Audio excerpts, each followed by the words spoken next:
Marcos capítulo 1, versículo 21 al 28.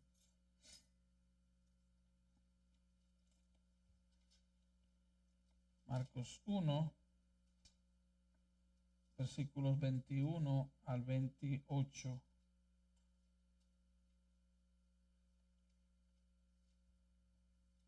Cuando lo tengan, díganme amén, por favor. Amén. Y así dice la palabra del Señor. Y entraron en Capernaum, y los días de reposo, entrando en la sinagoga, enseñaba. Y se admiraban de su doctrina, porque les enseñaba como quien tiene autoridad y no como los escribas. Pero había en la sinagoga de ellos un hombre con espíritu inmundo, que dio voces, diciendo: ¿qué tienes con nosotros, Jesús Nazareno? ¿Has venido para destruirnos?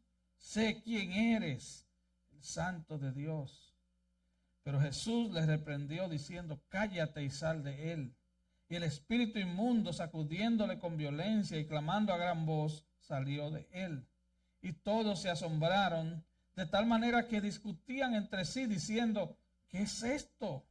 ¿Qué nueva doctrina es esta que con autoridad manda aún a los espíritus inmundos y le obedecen?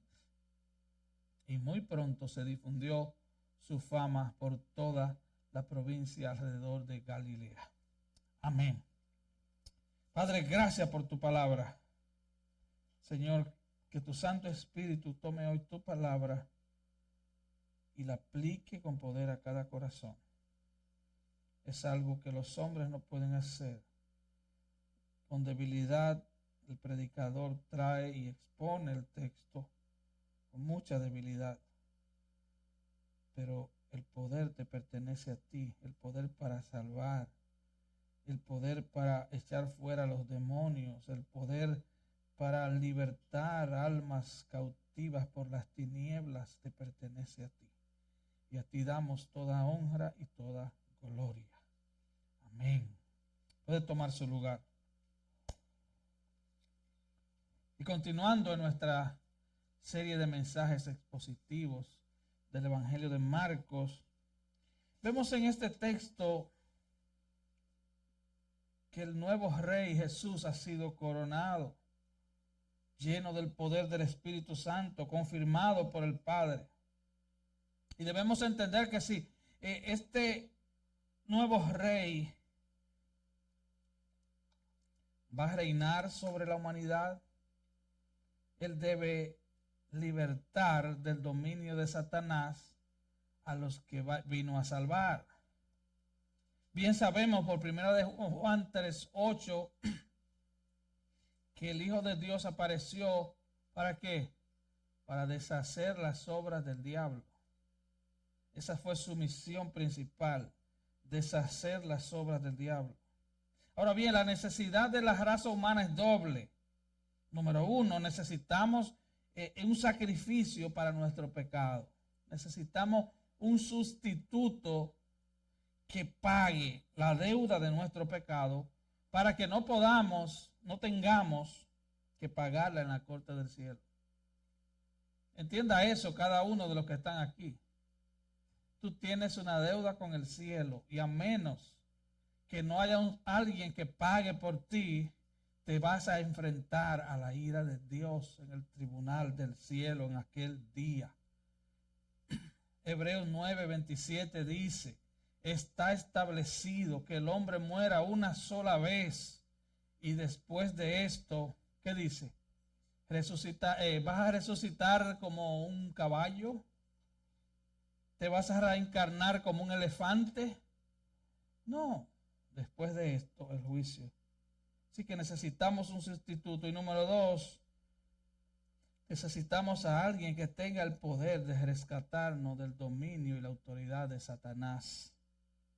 Es por eso que nuestro Señor Jesucristo dejó las glorias del cielo y entró en este mundo para hacer el sacrificio por nuestros pecados en la cruz y para demostrar con su poder para destruir el control de Satanás y de los demonios y para rescatar a los pecadores.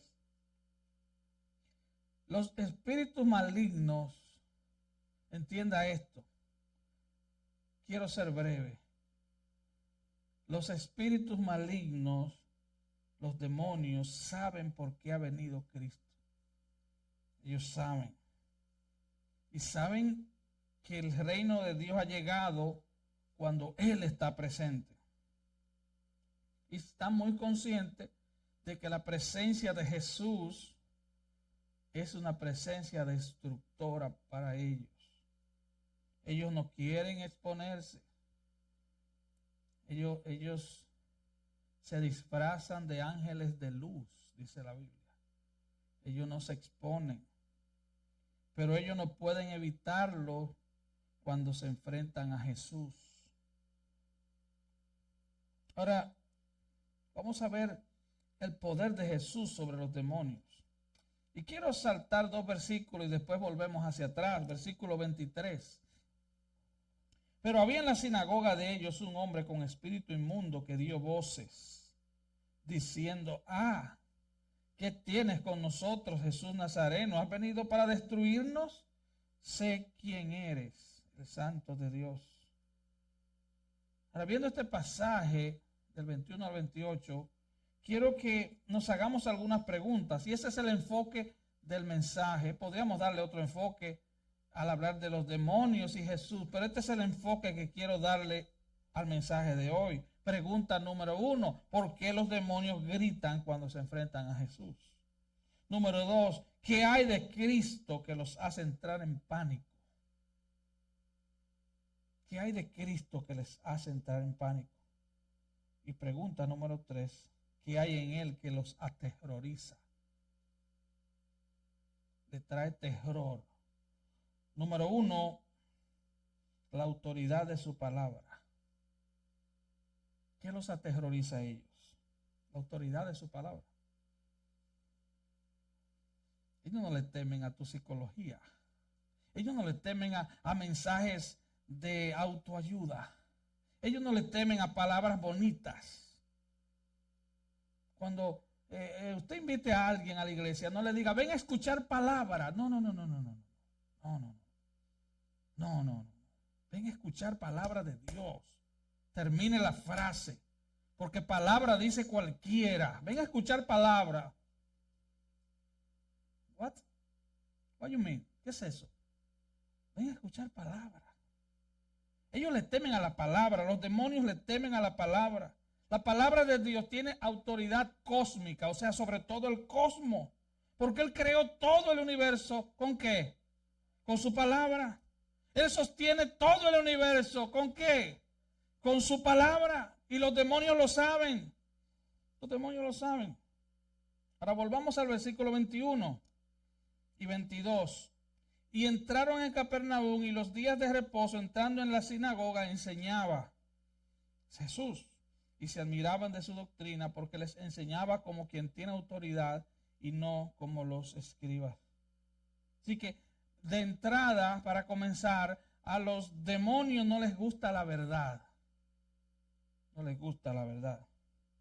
No les gustó el hecho de que Jesús enseñara la verdad, porque ellos saben, escuchen bien, los demonios son seres espirituales de un mucho más alto nivel que los humanos. Recuerde que son ángeles caídos.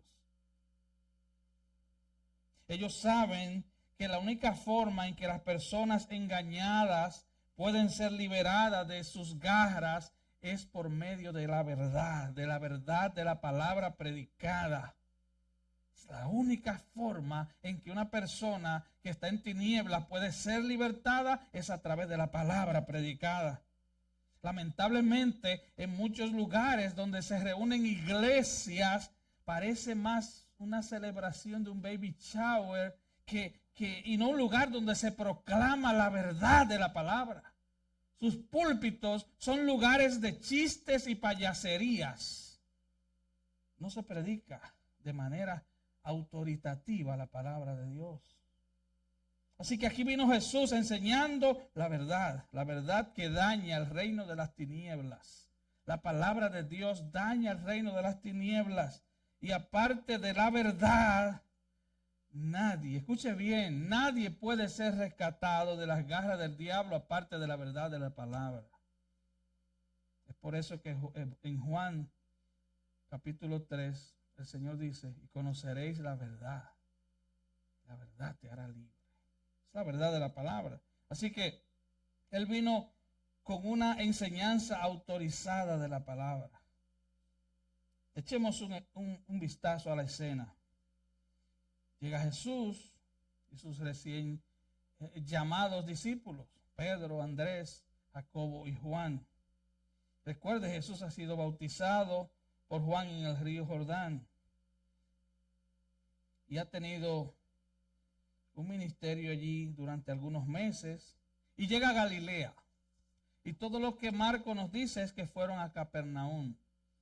¿Qué dice el versículo 21? Y entraron en Capernaum. La palabra Capernaum, Caper significa villa y Nahum es un nombre como el del profeta Nahum, la villa de Nahum, que está en el borde noroeste del mar de Galilea. Tenía una guarnición romana porque era un área potencial de delincuencia, porque había mucha acción, mucho comercio, mucho tráfico, muchos viajes. Era una zona comercial. Capernaum era como un lugar de mucho comercio, de mucho negocio, de mucha actividad comercial. También había una oficina de impuestos de aduanas allí. Capernaum entonces se convierte en la sede de Jesús durante su ministerio en Galilea. Y era un lugar muy hermoso, pero era un lugar muy pecaminoso. De hecho, en el capítulo 11 de Mateo, mire lo que Jesús dijo. Mateo 11, 23 y 24. Dice, y tú, Capernaum, que eres levantada hasta el cielo, hasta el Hades, serás abatida. Porque si en Sodoma se hubieran hecho los milagros que se han hecho en ti, habría permanecido hasta el día de hoy. Por tanto os digo que en el día del juicio será más tolerable el castigo para la tierra de Sodoma que para ti. En otras palabras, Él está diciendo, tú has sido expuesto a los milagros, tú has sido expuesto a la palabra. Es por eso, hermano, y escúcheme bien a los jóvenes, hijos de cristianos también, tú has sido expuesto a la palabra. En aquel día el juicio para ti va a ser mayor porque tú has sido expuesto a la palabra vez tras vez, día tras día, pero tú insistes en vivir lejos de la obediencia a Dios. El juicio será peor. Y Él dijo esto de Capernaum. Capernaum era un lugar donde Jesús estableció como su cuartel general, podríamos decir. Era un centro de pesca, era un centro comercial. Así que Lucas 4:16 dice que conforme a su costumbre, Él comenzó a enseñar en las sinagogas. Él iba a la sinagoga todos los días. Ahora, ¿qué era una sinagoga? La sinagoga era simplemente un lugar de reunión. Eran como iglesias locales en cada barrio. Y en el Antiguo Testamento no había sinagogas porque había el templo de Jerusalén, y todo el mundo iba a adorar al templo. Viajaban de lugares lejanos a adorar al templo. Pero después de la cautividad de Babilonia, comienzan a reunirse en sinagogas. Así que la palabra sinagoga significa lugar de reunión, o puede significar también unirse, reunirse. Y según Filón, las sinagogas tenían el nombre de casa de instrucción, porque cada sábado se leía y se explicaba la ley, la palabra de Dios. Y estos mismos lugares durante la semana funcionaban como escuelas para los niños y también como tribunales, como cortes civiles. Y los escribas y los ancianos entonces enseñaban a los niños, pero también eran jueces de los casos menores, de los casos civiles. Así que las sinagogas eran lugares muy importantes en cada barrio de cada ciudad de Israel. Josefo, el historiador judío Claudio Josefo, dice que había 240 ciudades y pueblos en Galilea y que todos tenían sinagogas. Ahora, Capernaum debió tener más de una sinagoga porque solo se necesitaba 10 hombres para abrir una sinagoga. Cada sinagoga tenía un gobernante, un organizador. Y cuando iban rabinos de un lugar a otro, le permitían que entrara a las sinagogas, abriera el rollo y los enseñara. Ahora, cuando el Señor viene, ese día le dan la oportunidad a Jesús de abrir el rollo y de explicar la ley. Recuerde que no habían Biblias impresas en esa época. Existía la ley en rollos y solo lo tenían cierta clase de gente. Eran extremadamente caros. Los tenía el líder de la sinagoga y los tenía el gobernante. Era extremadamente escaso ese material. Así que Lucas 4:14, hablándonos de el mismo texto, es el texto paralelo, dice: ahora, para cuando Jesús llegó a Capernaum, regresó a Galilea en el poder del Espíritu. Jesús llega a las sinagogas de Capernaum. Y el versículo 15 de Lucas 4 dice: y enseñaba en la sinagoga de ellos y era glorificado por todos. El versículo 22 que estamos tratando hoy dice: y se admiraban de su doctrina, porque les enseñaba como quien tiene autoridad y no como los escribas. Les enseñaba como uno que tiene autoridad. ¿Qué significa esto? ¿Qué significa que Jesús les enseñaba con autoridad? Bueno, Él les enseñaba de una forma absoluta. Él tenía un nivel de convicción al que nadie estaba acostumbrado. En otras palabras, Él no citaba a nadie. Eso nos recuerda el Sermón del Monte, Mateo 7, 28 y 29, donde repite lo mismo y dice que después del Sermón del Monte se sorprendieron porque Él habló como quien tiene autoridad. Ahora, ¿qué significa la palabra autoridad aquí? Bueno, tiene varios significados. Significa exousia, gobierno, dominio, jurisdicción, pleno derecho, poder, privilegio, prerrogativa. Así que él hablaba con autoridad absoluta. Con autoridad absoluta. Él hablaba con objetividad. Él hablaba como que él estaba a cargo. Él estaba a cargo, él estaba gobernando. ¿Cómo hablaban los escribas de la época? Bueno, ellos hablaban sin autoridad. Ellos decían: bueno, tal rabino dijo esto, este otro rabino dijo aquello. Algunas personas piensan que este rabino tiene razón, otros piensan que este no tiene razón. Pero aquí hay alguien que no cita a nadie. Jesús llega y Él no tiene teología de nadie. Él no da 5 puntos de vista para que tú decidas y diga: bueno, hay 5 opciones, tú puedes decidirte entre esto y aquello. Y ellos no estaban acostumbrados a esto. Es por eso que en varias ocasiones en el Nuevo Testamento, en los Evangelios, Jesús dice: ustedes han oído tal cosa, mas yo digo esto. Olvídense de lo que ustedes han oído. Yo les digo esto. Es por eso que la autoridad de Jesús, y escúcheme bien, la autoridad de Jesús es exclusiva. Es exclusiva.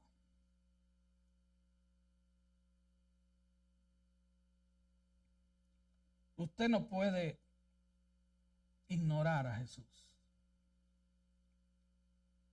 Usted no puede andar por la vida ignorándole, pensando que Él no existe. ¿Sabe por qué?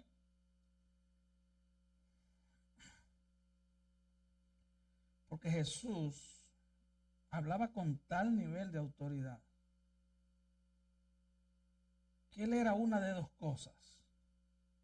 O Él era un lunático, una persona desquiciada. Escuche bien. O Jesús era una persona desquiciada, era una persona que tenía problemas mentales, era un endemoniado, o él es realmente el Rey de Reyes y Señor de Señores. O sea que tú tienes dos opciones. O rendirte ante la autoridad de Cristo, o simplemente pasar de largo. Simplemente pasar de largo, como que eres un loco más. Todos sabemos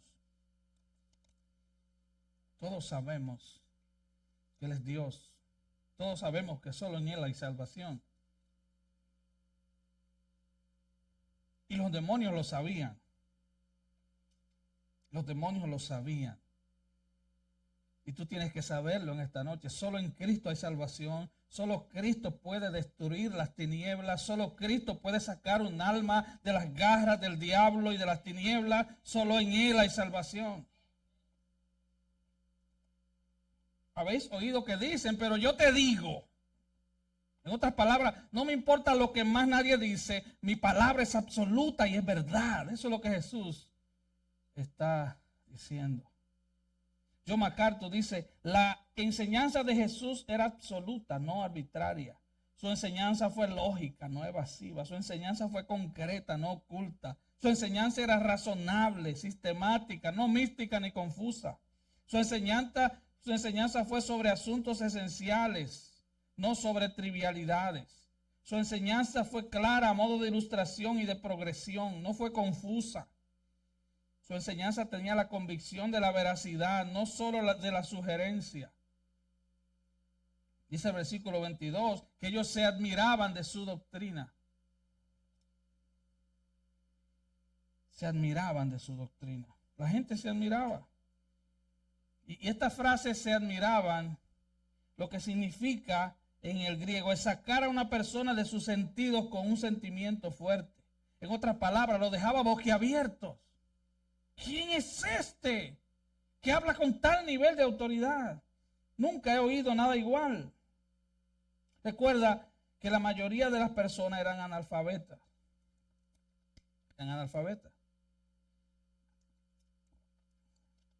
Y como dije anteriormente, no tenían copia de los pergaminos. Solo el gobernante de la sinagoga tenía acceso al rollo. Y él los explicaba. Así que la gente tenía que esperar que alguien fuera y le leyera y le explicara. Y la palabra rabino es un título que significa honrado. Y se le dio a los escribas. Eran como los abogados civiles, eran los juristas civiles. De hecho, el Sanedrín estaba formado por escribas. Eran la élite del pueblo, eran los que manejaban las escrituras. Así que Jesús simplemente va y habla con autoridad sin citar a nadie. Él dice, esta es la verdad. Él habla de manera concreta y objetiva.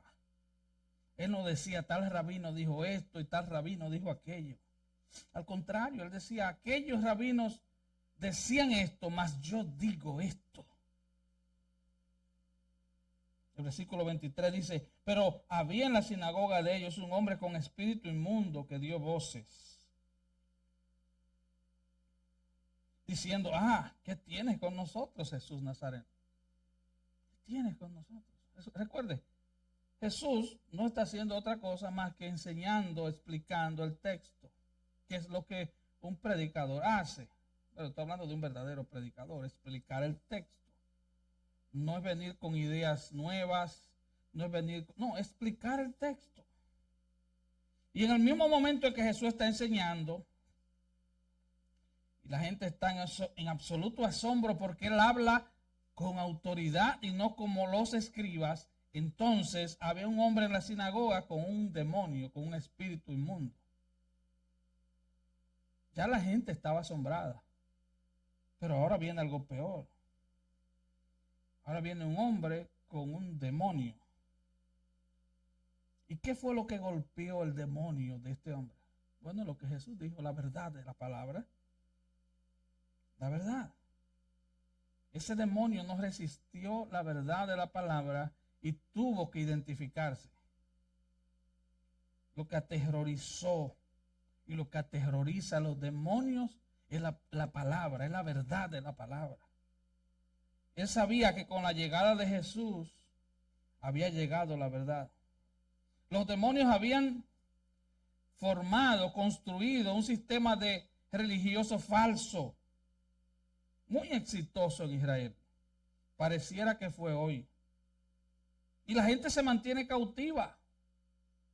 O ustedes me van a decir que las grandes multitudes que siguen esos grandes ministerios falsos, donde lo único que hacen es glorificar a un hombre, enriquecer a un hombre, usted me va a decir a mí que no hay actividad demoníaca detrás de eso.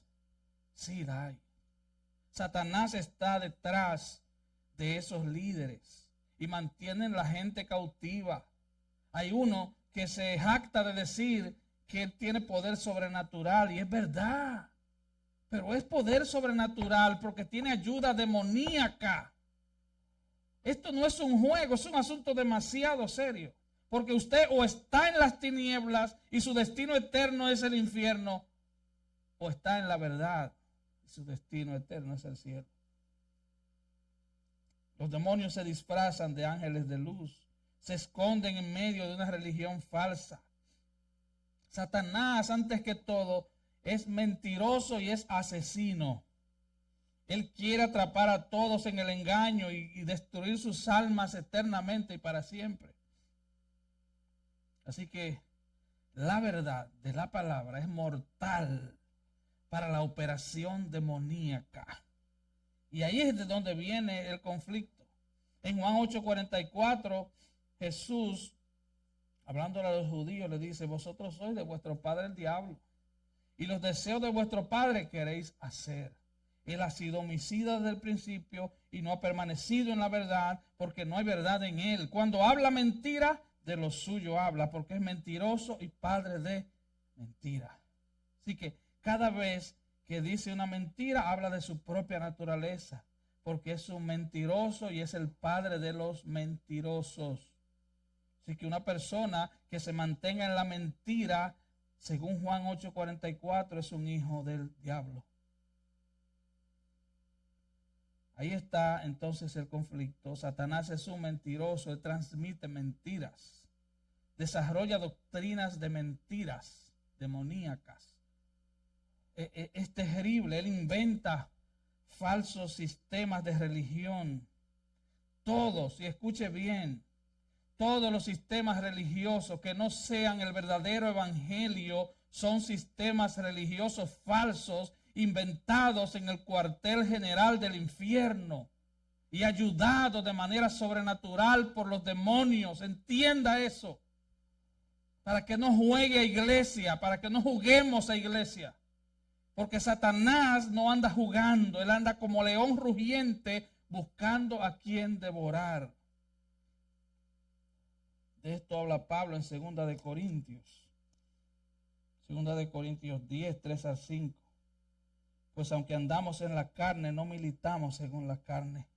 Porque las armas de nuestra milicia no son carnales, sino poderosas en Dios para destrucción de fortalezas, derribando argumentos y toda altivez que se levanta contra el conocimiento de Dios y llevando cautivo todo pensamiento a la obediencia a Cristo. Así que la verdad de la palabra de Dios, escúcheme bien, la verdad de la palabra de Dios derriba argumentos, ideologías, ideas falsas, creencias falsas. La palabra de Dios derriba la altivez, el orgullo del ser humano. Lo derriba, lo tira al piso para que se desespere y busque a Cristo. La palabra de Dios destruye las tinieblas. Así que La característica esencial, lo que hace gritar los demonios de manera desesperada, el primer ataque contra ellos proviene de la autoridad de Cristo, cómo Él se exhibe en su palabra. La verdad aplasta las mentiras de Satanás. La verdad destruye sus fortalezas ideológicas. Por otro lado, descuidar la verdad deja a sus víctimas en su esclavitud. Tú te puedes pasar 30 años congregándote, pero si tú no te armas de la verdad de la palabra, cualquier aprendiz testigo de Jehová te va a meter en un bolsillo. Así que las fuerzas del infierno le tienen un miedo mortal a la verdad de la palabra. Le tienen un miedo mortal al verdadero evangelio. Hermanos, el mundo odia las santas escrituras. Los hombres por naturaleza odian la Biblia porque la verdad no está en ellos. Cuando uno no nace con la verdad. Por eso uno comienza hablando mentiras desde chiquito. Porque la necedad está atada, amarrada, enredada en el corazón del muchacho. Odian la verdad porque pertenecen al reino de las tinieblas. Odian la verdad porque su padre es el diablo. Y todo lo que somos de Cristo una vez estuvimos ahí. ¿Usted está entendiendo? Todo lo que somos de Cristo estuvimos ahí enredados. El mundo odia el verdadero evangelio. Odia el mensaje liberador de la salvación. Aman su pecado. ¿Por qué no se convierten? Porque aman su pecado. No tiene nada que ver con el predicador, ni con los colores del templo, ni con el nombre del pastor. Tiene que ver con el pecado. Aman su pecado, aman sus tinieblas. Están bajo el control de Satanás. Satanás odia el evangelio. Y todos los demonios bajo su gobierno odian el evangelio por naturaleza. Pero cuando se trata de demonios, nada aterroriza más a los demonios que la verdad de la palabra. Nada es más mortal para el dominio de Satanás que la verdad del evangelio. Pero los demonios no solo están aterrorizados por el Hijo de Dios, por la verdad de su palabra, sino también por la autoridad de su juicio. Veamos en segundo lugar la autoridad de su juicio. ¿Qué gritaban los demonios de este hombre? Versículo 24, ellos gritaban: ¿qué tienes con nosotros, Jesús Nazareno? ¿Has venido para destruirnos? Ellos gritan desenfrenados. ¿Qué tienes con nosotros? Recuerda, espíritu inmundo en el Nuevo Testamento es sinónimo de demonio. Es un ángel caído. Lo encuentras este término en la historia del endemoniado gadareno. Vamos a ver eso luego en Marcos 5. Ahora debemos entender algo. Este tipo de posesión demoníaca siempre ha existido en el mundo. Los demonios siempre hacen lo que quieren con los que están bajo su dominio. Aman su pecado porque ellos quieren seguir pecando. Y Satanás le da su ayudadita, pero ellos aman su pecado. Ahora, lo que sucedió durante el ministerio de Jesús no tiene paralelo en la historia. Por ejemplo, en el Antiguo Testamento yo no he encontrado una evidencia de alguien poseído por demonios así de manera clara. Pero los demonios estaban allí, sí. Pero cuando llega la autoridad, ellos se rebelan. Ellos se aterrorizan. Jesús no vino a este mundo a echar fuera demonios, Él vino a predicar la verdad. Pero los demonios no resistían y se levantaban. ¿Qué tienes con nosotros? Y lo identifica. Dice: Jesús Nazareno, ¿has venido para destruirnos? Y después del ministerio de Cristo, solo vemos dos relatos de posesión demoníaca. En el capítulo 16 y en el capítulo 19 de Hechos.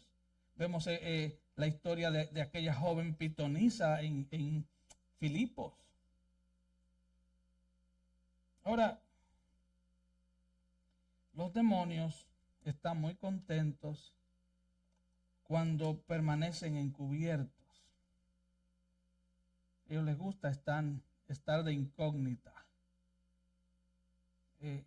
Esas iglesias donde no se predica la Biblia, donde todo es una bachata y una payasería, como decía ahorita, parece un baby shower, todo es un relajo y todo es peace and love.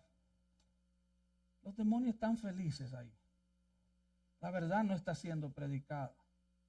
Ellos están bailando de alegría, porque ellos no quieren ser expuestos. Pero durante el ministerio de Jesús, cuando Él apareció, entraron en pánico. Se aterrorizaron. ¿Qué tienes con nosotros? Ellos gritaron en voz alta: tú eres el Hijo de Dios. Y cuando dijeron eso, Jesús los mandó a callar. Si usted ve el versículo 34, veremos más adelante, dice: y no dejaba hablar a los demonios porque le conocían. Les conocían. Jesús no quería que los demonios fueran sus agentes de publicidad, sus relacionadores públicos. ¿Se recuerdan a Pablo allá en Hechos 16 cuando la pitonisa decía: estos hombres son siervos del Dios viviente, ellos les enseñarán a vosotros el camino de salvación? Y Pablo un día les incomodó y le dijo: cállate y sal de él. Se acabó. Y la muchacha fue libre. Algunos teólogos dicen que esta fue miembro, uno de los primeros miembros de la iglesia de Filipos. Jesús no quería esto. Jesús no quería que los demonios lo publicitaran, los anunciara, ya que había una creciente mentira que decía que Jesús hacía lo que hacía por el príncipe de los demonios, por el poder de Satanás. Ahora, si él dejaba que los demonios lo publicitaran, entonces la gente iba a decir: es verdad, es verdad esto. Así que la posesión de demonios siempre ha existido, pero nunca fue tan evidente como en los tiempos de Jesús. Nunca fue tan evidente. Y como dije, los demonios se sientan en todos los servicios religiosos. Están ahí. Y están de pie en cada púlpito donde se predica mentira. Son la ayuda sobrenatural de estos falsos predicadores. Pero en los tiempos de Jesús se manifestaban con locura, deformidad física, tormento, desnudez, gritos. Siempre gritan en la presencia de Jesús. Y este hombre de Marcos 1 gritaba porque no podía soportar a Jesús. Este es el demonio gritando a través de las cuerdas vocales de este hombre. Y el demonio estaba aterrorizado por la presencia del Hijo de Dios y por la proclamación de la verdad. Pero está tan aterrorizado que él mismo se delata. Sabemos quién eres. ¿Qué quieres con nosotros? Y una vez que se revela, Jesús lo manda a callar, lo silencia. Y mire lo que él dice en el versículo 24. ¿Qué tienes con nosotros? Jesús de Nazaret, ¿has venido a destruirnos? Literalmente en griego significa: ¿qué hay entre tú y yo? ¿Qué tenemos en común? Y luego, ¿es este el momento de nuestra destrucción? Fíjate que el versículo 24, él dice: nosotros. Está hablando de que no era un demonio solo, está hablando en nombre de todos los demonios. Y ellos quieren saber ¿por qué este hombre, que a la vez es Dios, ha venido a invadir su territorio, su reino, su dominio? ¿Ha venido para destruirnos? O sea, ¿por qué vienes ahora? Ya es el tiempo de nuestra destrucción final. Recuerde, los demonios conocen primera de Juan 3:8. Cristo vino para deshacer las obras del diablo. Los demonios sabían sobre el lago de fuego. Sabían y saben, como el resto de los demonios, que ellos fueron expulsados del cielo. Sabían y saben hacia dónde se dirigen. Y ellos saben que hay una sentencia irremediable en su contra. Los demonios conocen el plan de Dios. Ellos saben que terminarán en el lago de fuego. Jóvenes, tal vez usted se la pasa viendo videitos y cositas y Marvel y todas esas cosas donde han cualquierizado el reino espiritual. Pero déjeme decirle algo, el lago de fuego es tan real como decir que esta ciudad se llama Egg Harbor Township. El lago de fuego es real. Mateo 11:12 dice que el reino de Dios sufre violencia. Y una de las razones por la que hay una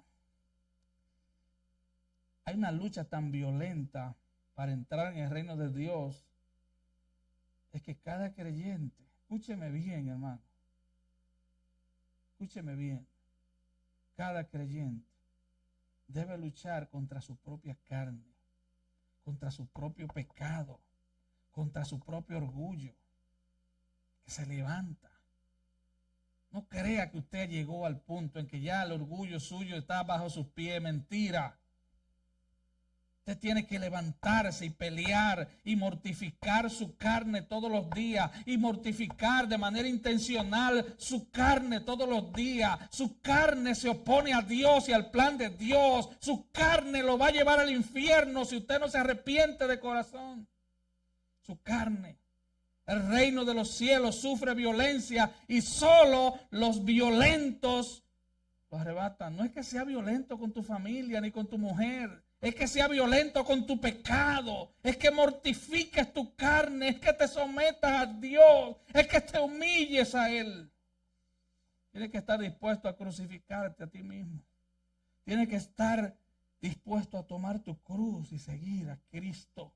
Tienes que resistir al diablo, resístelo de pie, resístelo en oración, resístelo en la palabra, resístelo firme, resístelo en obediencia a Dios.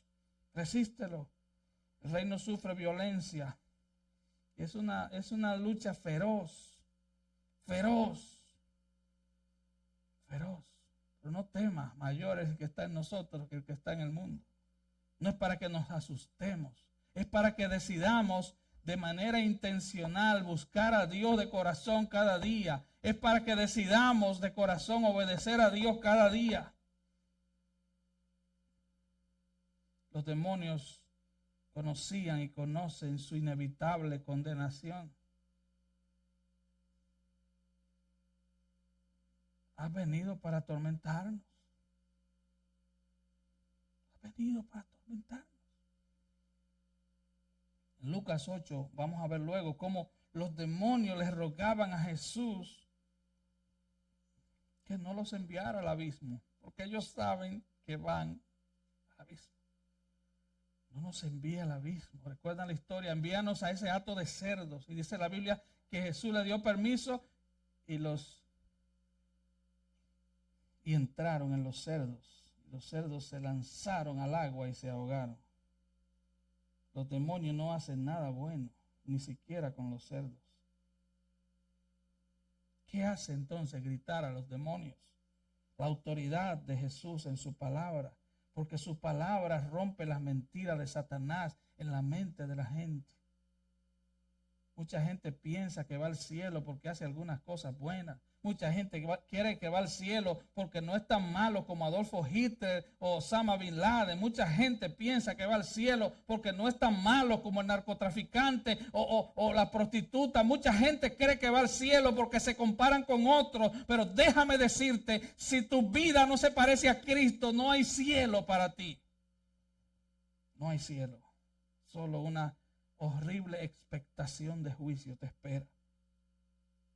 Así que la autoridad de Jesús en el juicio, porque saben que Él es el juez. Él es el juez. Todo juicio le fue dado al Hijo. Y saben que el lago de fuego ha sido preparado para los demonios y para todos aquellos que no obedezcan el Evangelio. Oye, cuando tú entiendes eso es más importante. Eso es más importante que tu escuela. Eso es más importante que tu carro, que tu casa. Eso es más importante que tu familia. Eso es más importante que tu liga de béisbol. Eso es más importante que todo. Hay un reino de los cielos preparado para aquellos que se arrepienten y vienen a Cristo. Y eso es un lugar eterno, así como el lago de fuego es eterno. En tercer lugar, ¿qué hace gritar a los demonios? Es la santidad de Jesús. La santidad de Jesús. Por cierto, entre paréntesis, aquí lo llaman Jesús de Nazaret. Los demonios le llaman a Jesús Jesús de Nazaret, Jesús Nazareno. Y usaban eso de forma despectiva. Porque Nazaret era una aldea sin importancia. Jesús Nazareno. Ellos saben quién es Jesús. Y dice, sé quién eres. Eres el santo de Dios. Los demonios saben que Jesús es el santo de Dios. Y aquí hay un contraste bien marcado. Un sucio y miserable demonio que dice, eres el santo de Dios. Que hay dos extremos. Los demonios saben quién es el Hijo de Dios, que Él es el santo. Así como el Padre es santo y así como el Espíritu Santo es santo. Así que los demonios, que son la maldad en su máxima expresión, se encogen ante la santidad perfecta de Cristo. Ellos saben que Dios es santo, ellos saben que el Hijo es santo. Los demonios saben que fueron expulsados del cielo. Ellos saben que una vez se enfrentaron a la santidad de Dios y fueron expulsados de su presencia dirigiéndose a un lago de fuego. Ellos saben que se van a enfrentar a Él de nuevo. Ellos son permanentemente impíos. Ellos son permanentemente miserables. Los demonios no se arrepienten, no hay perdón para ellos. Ellos conocen y saben que la experiencia que les espera en el lago de fuego es lo peor. Y ellos gritan desesperados ante la anticipación de ese tormento. El Hijo Santo de Dios se va a ocupar de estos demonios. En cuarto lugar, ellos gritan ante la autoridad del poder de Cristo. Versículos 25 y 26. Pero Jesús les reprendió diciéndote, cállate y sal de él. Cállate y sal de él. Cállate. Y el espíritu inmundo, sacudiéndole con violencia y clamando a gran voz, salió de él. Jesús lo reprende. Cállate y sal de él. Y ese demonio lo sacude con violencia y el espíritu inmundo gritó con una voz fuerte y salió. Y en este punto no es el momento de la destrucción de los demonios, pero este demonio le tocó una probadita de lo que le espera, el poder que tiene Cristo sobre ellos. Y este es el mismo poder que algún día los hará entrar en el lago de fuego. Jesús simplemente los reprendió. Él tenía, escuche bien, la autoridad instantánea para ordenarles. Sin diálogo, sin negociación, sin fórmula, ni siquiera oró en ese momento, sin exorcismo. Él tenía el poder absoluto sobre los demonios. Cállate, sal de él. Cállate, sal de él. Y en la Biblia no hay tal cosa como exorcismo. Bueno, aparece por allá los hijos de un tal Seba que salieron hasta encuerados, que se metieron en lo que no debían meterse. Jesús delegó ese poder a sus apóstoles y ellos hicieron lo mismo. Y vemos en la Biblia, escuche bien, que las únicas personas que alguna vez tuvieron demonios no eran creyentes. Un creyente no puede estar endemoniado. Es imposible. Porque donde mora el Espíritu de Dios, ahí hay libertad. Es imposible. Los demonios pueden afligirte. Los demonios pueden atacarte de muchas maneras. Oh, sí, yo lo he visto en mi vida y ministerio de muchísimas maneras, pero los demonios jamás podrán poseer este templo porque es templo del Espíritu Santo. Él habita ahí, Él gobierna ahí. ¿Usted entiende eso? Él gobierna en los cristianos. El Espíritu Santo gobierna. Así que Jesús simplemente le dice, cállate. No quiero que declares quién soy. No necesito tu publicidad. Hermano, nadie tiene ese poder. Solo Cristo. Oigan, hermano, usted no puede acercarse a un impío, pensar que él tiene demonios y ordenar que los demonios salgan. Porque esa persona le pertenece al diablo. Entienda bien. Y yo sé que eso suena feo, pero usted no puede libertar a alguien. Solo Jesús y los apóstoles tenían ese poder. Ahora, cuando tú le predicas el evangelio a alguien y esa persona se arrepiente y cree, el poder del evangelio los liberta y los demonios se van. Aunque tú no veas que convulsionen y tiren las patas para arriba y tiren algo por la boca, el evangelio liberta. Es el poder de la palabra predicada. No es que tú le pongas la mano a alguien. El evangelio los limpia, los demonios huyen. Así que los demonios se quedan en aquellos que les pertenecen, a menos que por la gracia de Dios esa persona se arrepienta y crea. Y veamos en el versículo 26 una protesta final del demonio.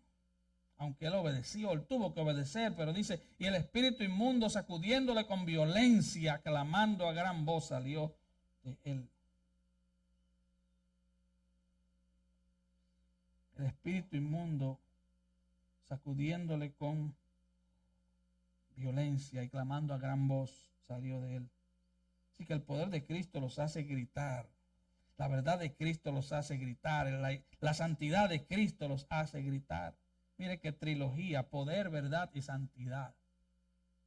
Por eso Pablo ora para que los cristianos sean llenos de poder en su hombre interior por su espíritu. Es por eso que Pablo aconseja que la palabra de Dios abunde en nosotros. Es por eso que Pablo dice que sin santidad nadie verá al Señor. Poder, verdad y santidad. Cada vez que se enfrentan a Cristo están aterrorizados porque tienen razones para estar aterrorizados. Por su propia autoridad, él echó fuera al demonio. Él está demostrando ahora quién es que está a cargo, quién es que manda, quién es el rey. Él tiene el poder para romper la esclavitud que Satanás tiene sobre el hombre. Él puede destruir a Satanás y sus fuerzas y liberar las almas. Y Marcos 1, 27 y 28 dice, y todos se asombraron, de tal manera que discutían entre sí diciendo, ¿qué es esto? ¿Qué nueva doctrina es esta? Que con autoridad manda aún a los espíritus inmundos y le obedecen. Recuerden, el 22 dice que ellos se admiraban de su doctrina porque les enseñaba como quien tiene autoridad. Pero ahora él ven que él tiene autoridad no solo para enseñar la palabra, sino para mandar a los espíritus demoníacos y ellos se someten y se van. ¿Qué es esto? ¿Quién es este? Gloria a Jesús. La autoridad de Cristo sobre los demonios. Mateo 9:33 dice, echó un demonio de un hombre mudo y dijo, y dijeron, nunca habíamos visto esto. Nunca habíamos visto esto. Nunca habíamos visto cosas semejantes en Israel. Así que lo que hace gritar a los demonios es la autoridad de Cristo. Los aterroriza. Y Cristo debería aterrorizarte si tú no eres de Él. Cristo no es ese que pintan en esos cuadros, que parece hasta medio afeminado. No, ese no es Cristo. De hecho, él no era blanquito con ojos azules tampoco. Ese no es Cristo. Y debería aterrorizar a los pecadores de la forma en que aterroriza a los demonios. Ahora, la diferencia es que los pecadores no entienden la realidad de su perdición y los demonios sí. Los demonios saben. Ellos saben que están condenados. Ellos saben que es solo asunto de tiempo. Muchos impíos no lo saben, no entienden. Así que no es suficiente sorprenderse con Jesús. La gente se sorprendió. Pero la gente que solo se asombra y los demonios que se aterrorizan irán para siempre al lago de fuego. No basta con que tú te asombres de Jesús.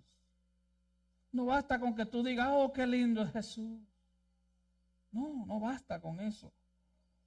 Jesús no quiere solo tu asombro. Él no quiere solo tu asombro. Él quiere tu temor, tu santo temor. Él quiere que lo temas, que le temas como juez y que corras a Él como Salvador. Que le temas como juez. Un día te presentarás ante el gran trono blanco. Inmediatamente dice el versículo 28, las noticias sobre él se extendieron por todas partes en todo el distrito circundante de Galilea. Y solo fue el comienzo, porque en el versículo 39 vamos a ver luego que dice que él entró en su sinagoga por toda Galilea predicando y expulsando a los demonios. La gran tragedia es que la gente se asombraba de Jesús, los demonios se aterrorizaban y se iban, pero la gente iba al mismo infierno que los demonios. Los demonios sabían quién era Jesús, pero no podían salvarse. Santiago 2:19 dice, los demonios creen y tiemblan. Los demonios tienen buena teología.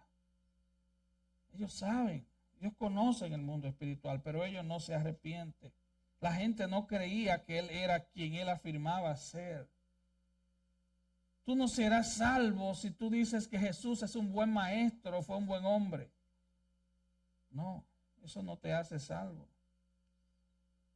Así que tú tienes que hacer ambas cosas. Tienes que estar asombrado y tienes que estar aterrorizado. Sorprendido por el Salvador y aterrorizado por el juez. Él es un juez insobornable. Y en la corte del cielo no hay abogado que te ayude.